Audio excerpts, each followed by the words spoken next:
Hi everybody, it's Kit with Mugshot Mode. So I want to talk about a topic um, that's not just about Albuquerque, but it's about everywhere really. Uh, but I'm speaking specific for Albuquerque, um, and it's about the homelessness situation and how we treat others. I'm not here to entertain you. I'm here to tell you the truth, and if that makes you uncomfortable, good. Because what's happening in Albuquerque, Mexico, in the name of ministry, is not okay. Um, so um, let me just get into my topics here.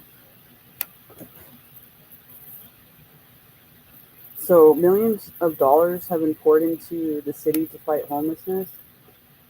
Federal grants, state funds, emergency programs. Um, Obviously, it's not working. Um, Probably because there's no accountability. There's nobody following up with these things, and nobody cares really. You know, oh, cool. It's a place to.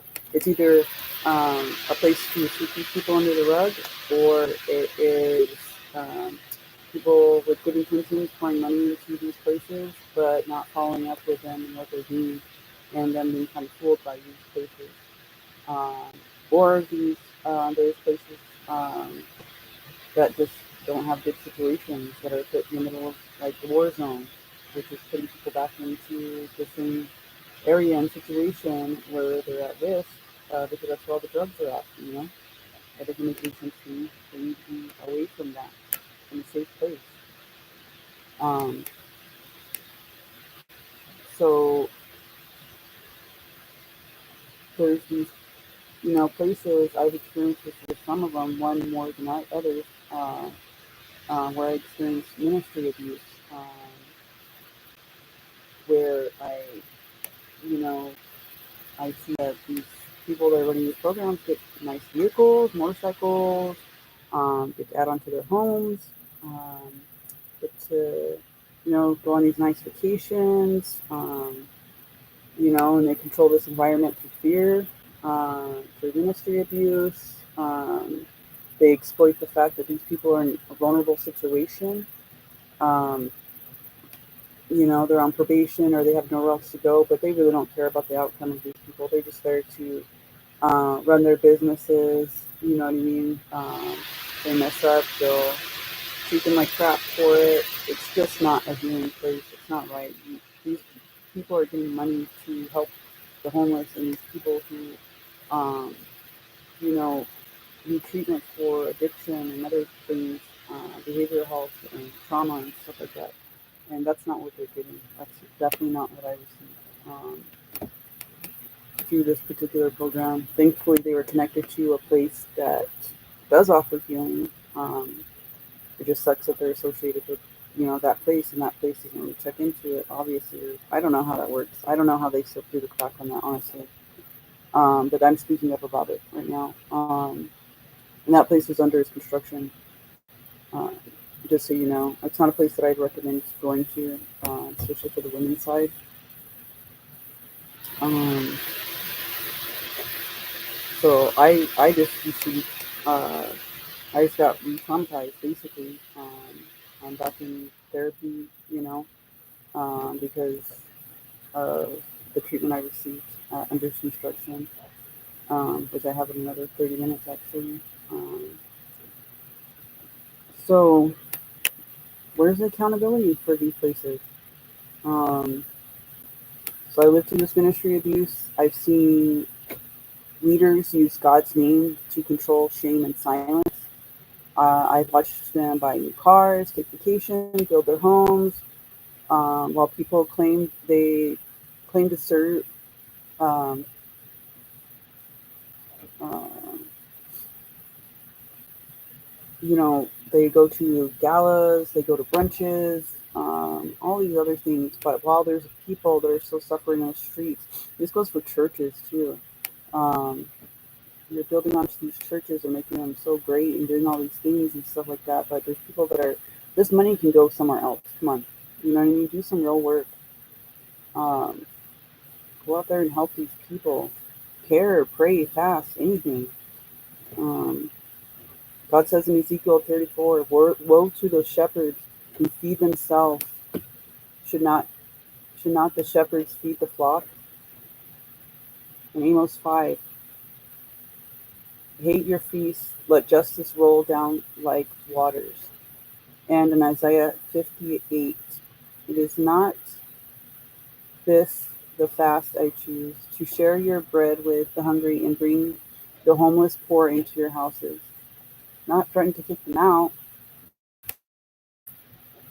when you invite them in and say you're a recovery home, but they have to walk on eggshells all the time. That ain't right. Um, God sees what's happening. He sees the manipulation. He sees the money trail, and he will not be mocked. This is a warning. This is a call to repentance. This is a cry for justice. You guys see what's happening, and you're just being bystanders, or you're contribute to the problem and trying to profit off somebody's situation.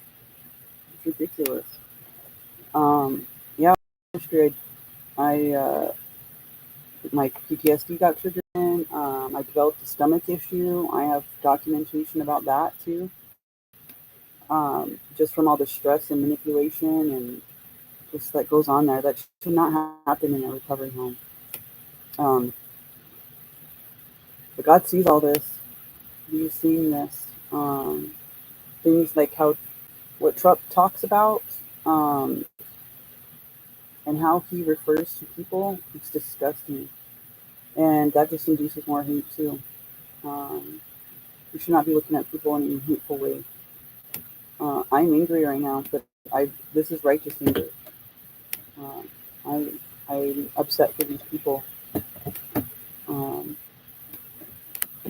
if you are part of the church and you're not feeding the poor, you're not following Jesus.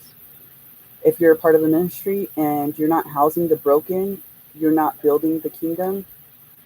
Stop hiding behind brunches and branding and start showing up, because people are dying and God is not impressed with your brunches and your galas and all that. He don't care about that. He does not care about that. Um, so this isn't just my story; it's the truth. You know, even on the streets, the solutions to on the streets are sending them to shelters. The shelters are crap. The shelters are um, jail-like settings. Um, they don't have enough room. There's drugs that go on in there too. It's not a good setting. It's not a solution. Um,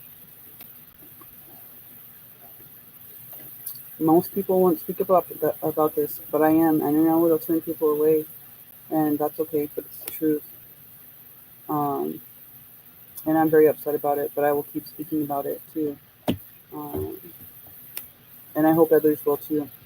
So this is what's going on, and I mean, I have a nonprofit called Mugshot Mugs. It was initially to build trust in the community between first responders and those who are in recovery. Right now, I'm not receiving any funding, any grants, or anything like that, although I've tried. I just keep getting closed doors. Um, that could be part of God's plan.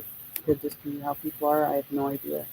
But I'm still putting the effort out there. I'm making brochures to guide people in the direction of places that I know can help. Unfortunately, I don't have a lot of places I can speak good of as far as programs to go into, because a lot of them are corrupt.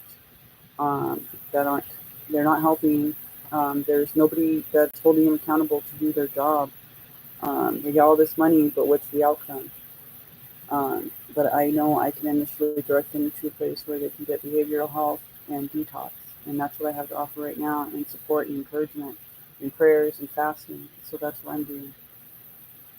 Um, but I will use this nonprofit as to speak up for other people, to advocate whatever God calls me to do. That's what I will do, and I won't exploit it. I won't take advantage of it.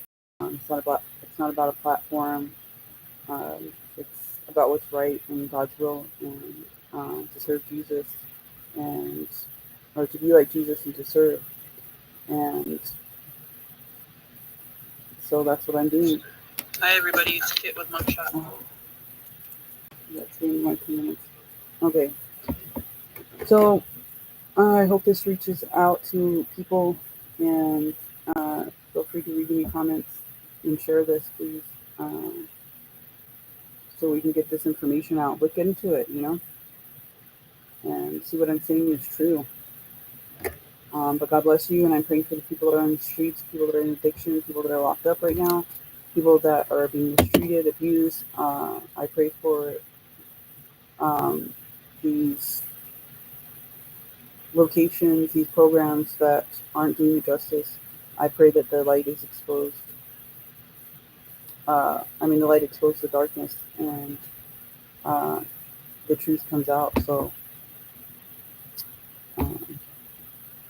yeah, that's all I got right now, guys. All right, God bless. Talk to you later. Bye.